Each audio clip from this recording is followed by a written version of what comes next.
Tuhan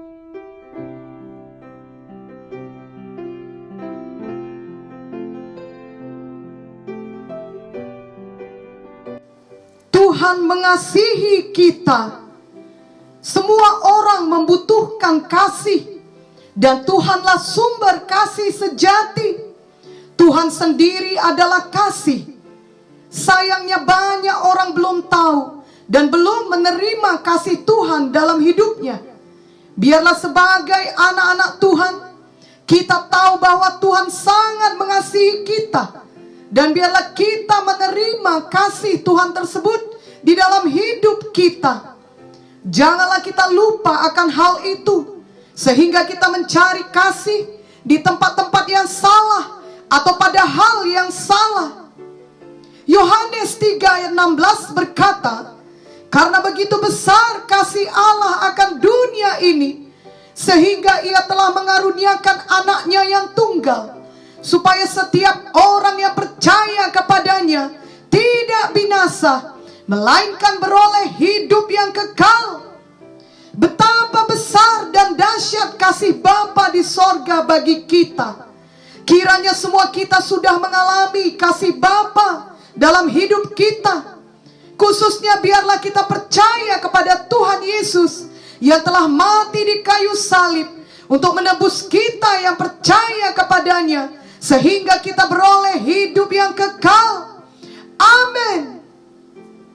Seorang penginjil wanita dari Chili, suatu negara di benua Amerika Selatan, pernah datang mengunjungi GKI Medan beberapa tahun yang lalu.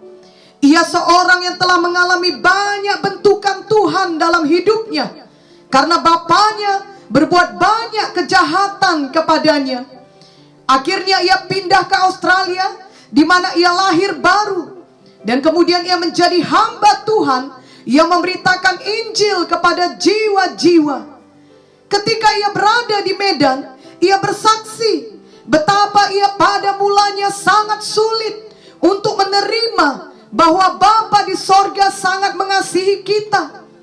Ketika dahulu diberitakan kepadanya bahwa Yesus mengasihi kita, sehingga ia rela mati disalibkan bagi dosa-dosa kita, ia dapat dengan segera menerimanya. Tetapi ketika kepadanya disampaikan bahwa Bapa di sorga mengasihi kita, sehingga dia memberikan anaknya yang tunggal kepada dunia ini, supaya kita yang percaya kepadanya dapat beroleh hidup yang kekal, maka sulit baginya untuk menerima kebenaran tersebut. Oleh karena kejahatan bapa kandungnya kepadanya, maka ia sangat bergumul dalam hatinya untuk mempercayai bahwa Bapa di sorga sungguh mengasihinya, sehingga Bapa sorgawi rela mengaruniakan anaknya yang tunggal buat keselamatan jiwanya. Penginjil ini berkata, ia tidak mempunyai konsep berpikir bahwa ada Bapa yang mengasihi dia dan ada Bapa yang rela berkorban baginya.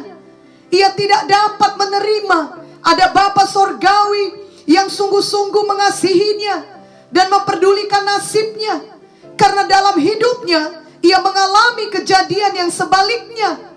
Bapa kandungnya sendiri telah melakukan perbuatan yang tidak senonoh berulang-ulang kepadanya ketika ia masih gadis kecil, sehingga sangat membekas di hatinya. Dan selama bertahun-tahun ia sangat membenci bapaknya dan menganggap bapaknya adalah figur yang paling jahat, yang telah melecehkannya, yang tidak peduli kepadanya, yang berbuat kejam dan seenaknya saja terhadap dirinya.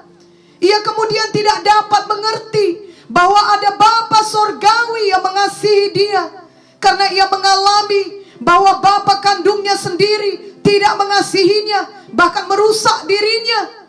Tetapi kemurahan Tuhan berlaku kepadanya ketika pada suatu hari terbukalah mata rohaninya, sehingga ia percaya bahwa Bapa sorgawi sangat mengasihinya. Sejak saat itu hidupnya berubah. Ia kemudian mengabdikan dirinya untuk menjadi pemberita Injil. Ia menyatakan kepada seluruh dunia bahwa Bapa di sorga mengasihi kita, sehingga ia memberikan anaknya yang tunggal kepada kepada kita, yakni Tuhan Yesus Kristus, supaya kita yang percaya kepada Tuhan Yesus sebagai penebus kita tidak binasa dalam hukuman neraka, tetapi beroleh hidup kekal selama-lamanya. Inilah berita yang baik yang disampaikannya kemanapun ia pergi di seluruh dunia ini. Betapa hidupnya berubah oleh kasih karunia Tuhan, dari seorang yang sangat membenci dan menolak bapa kandungnya sendiri, sehingga ia juga tidak mengerti kasih Bapa sorgawi kepadanya, kemudian menjadi seorang yang mengasihi Bapa sorgawi dan anaknya Tuhan Yesus, dan memberitakan kasihnya itu kepada jiwa-jiwa lainnya, sehingga mereka juga dapat percaya dan beroleh hidup yang kekal selamanya. Sebenarnya ada banyak orang yang mengalami berbagai hal dalam hidupnya, seperti kesaksian di atas, yang membuat mereka meragukan kasih Tuhan ataupun kasih Bapa di sorga kepadanya. Misalnya ketika ia dibohongi atau dikhianati oleh orang lain, ia kemudian berpikir bahwa Tuhan juga demikian terhadapnya. Manusia dapat berbohong dan mengkhianati kita, bahkan meninggalkan kita sendirian. Namun Tuhan bukan manusia. Tuhan tidak pernah berdusta, dan Tuhan tidak akan meninggalkan kita sendirian. Bilangan 23:19 berkata, Allah bukanlah manusia sehingga ia berdusta, bukan anak manusia sehingga ia menyesal. Masakan ia berfirman dan tidak melakukannya, atau berbicara dan tidak menepatinya? Dan Ibrani 13 ayat 5b berkata, karena Allah telah berfirman, aku sekali-kali tidak akan membiarkan engkau, dan aku sekali-kali tidak akan meninggalkan engkau. Janganlah ketika kita dikecewakan oleh sesama kita, kita menyalahkan Tuhan dan mempertanyakan kasih Tuhan dalam hidup kita. Justru marilah kita datang kepada Tuhan dan izinkanlah kasih-Nya menghibur kita, membalut luka hati kita, dan memulihkan kita sepenuhnya. Kasih Tuhan atau kasih Bapa di sorga bagi kita jauh lebih besar daripada semua kekecewaan, kesedihan, dan penderitaan yang kita alami. Marilah kita sungguh-sungguh percaya kepada Tuhan yang mengasihi kita dengan kasih-Nya yang kekal. Yeremia 31 ayat 3b berkata, aku mengasihi engkau dengan kasih yang kekal, sebab itu aku melanjutkan kasih setiaku kepadamu. Kasih Bapa membuat Dia memberikan anaknya Tuhan Yesus untuk menjadi penebus kita. Kasih Yesus membuat Dia rela menyerahkan nyawanya bagi kita. Jadi apapun yang kita alami dalam hidup kita, janganlah bimbangkan kasih Tuhan bagi kita. Setan mau kita meragukan kasih Bapa di sorga, dan itu akan membuat kita justru menjauh dari persekutuan dengannya. Jangan pernah terima tipu daya setan. Justru marilah setiap harinya kita semakin teguh mengenal kasih Bapa kepada kita oleh firman Tuhan yang kita terima, oleh persekutuan dalam doa kita dengan Tuhan, oleh Roh Kudus yang ada di dalam hati kita. Biarlah mulai saat ini dan seterusnya kita semua yakin dan senantiasa mengingat bahwa Tuhan sungguh-sungguh mengasihi kita. Ia memelihara kita setiap saat. Tuhan tidak pernah meninggalkan kita dan tidak pernah membiarkan kita sendirian. Kemudian setelah kita mengalami kasih Tuhan di dalam hidup kita, marilah kita memberitakan kasih Tuhan itu kepada sebanyak-banyaknya orang yang dapat kita jangkau, sehingga mereka juga mengalami kasih Tuhan yang akan memulihkan hidup mereka Seperti yang dilakukan penginjil dari Chili tadi, marilah kita juga mengasihi Tuhan dan sesama kita. Biarlah kita meneladani selalu kasih Tuhan yang rela berkorban untuk orang lain. 1 Yohanes 3:16 berkata, demikianlah kita ketahui kasih Kristus, yaitu bahwa Ia telah menyerahkan nyawanya untuk kita.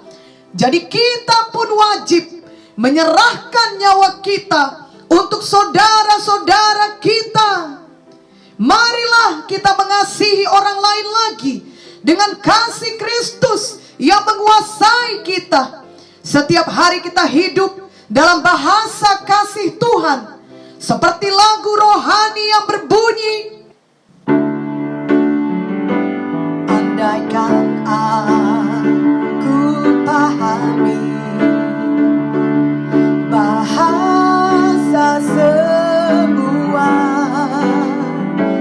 hanyalah bahasa cinta,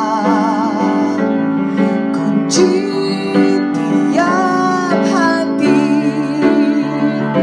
Ajarilah kami bahasa cinta-Mu, agar kami dekat padamu ya Tuhanku. Ajarilah kami bahasa cinta-Mu, agar kami dekat padamu.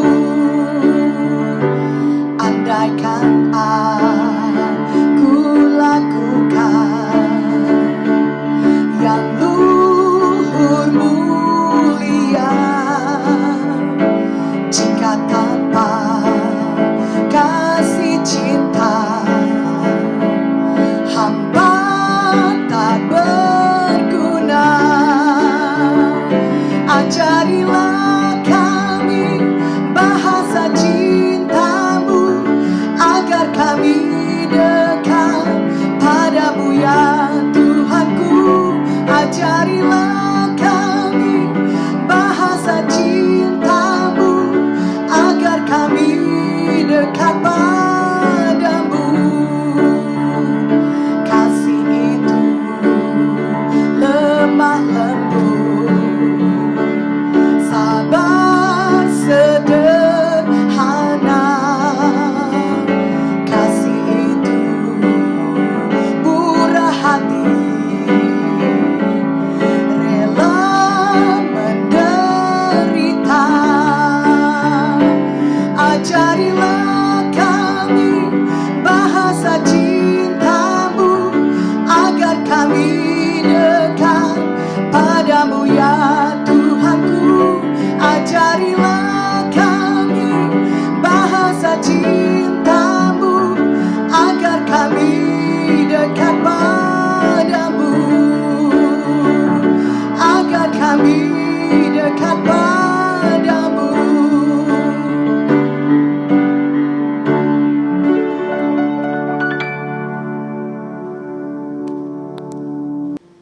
2 Korintus 5 ayat 14a berkata, sebab kasih Kristus yang menguasai kami, biarlah hal ini dijadikan bagi kita semua.